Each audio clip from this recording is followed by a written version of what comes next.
Nananawagan ako sa anak ko na nasa Las Piñas, Almansa, si Lawrence Villarante, na huwag kang mag-alala, okay naman ako dito.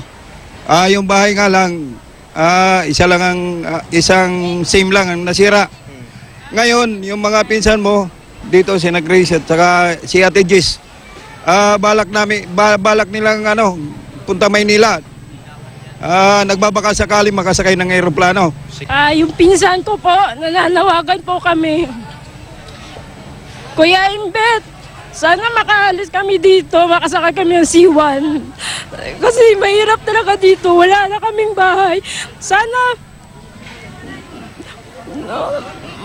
anuhan mo po kami sa airport, masundo nyo po kami kung sakaling makasakay man kami ng C1 dito. Tulungan sana kami ng Panginoon. Ano plano nyo ngayon talaga makalis na kayo? Sana po makaalis na kami nga dito kasi mahirap po, wala na po makain dito. Walang mga tindahan, lahat wala na po. Han, if you can see this, if you are watching, we are here at the airport. We are trying to get out of Tacloban. We're trying to find a flight, but it's really stampeding and there are so many people right here. Please help us. I know you are trying to contact me, but the signal here is so weak. But we will just be waiting. We are fine. We are all safe. Everybody's alive. But we save nothing but only lives. Nananawagan po ako sa pamilya ko sa Cagayan de Oro, Mindanao. Pasakayin niyo naman kami ng eroplano. Ang mga bata nakakahina sa takot. Ako may sakit sa heart. Ayoko na, hindi nakakaya. Kawawa naman yung mga bata.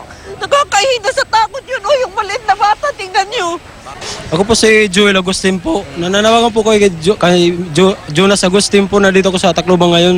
Nangailangan po ako ng tulong sa iyo pa. At saka si Ay Portillo. Kasi kailangan po namin ng pira. Hindi pa ako makatext, walang signal. Si Joey, di ko pa makita. Si Alma, yung anak ko, buhay. Sila, at saka si nanay. Sa Buraw, hindi ko pa mapasok pa. Kailangan namin ng pera pa para makapunta dyan sa Manila. Gustan po ang natin, town. Gustown.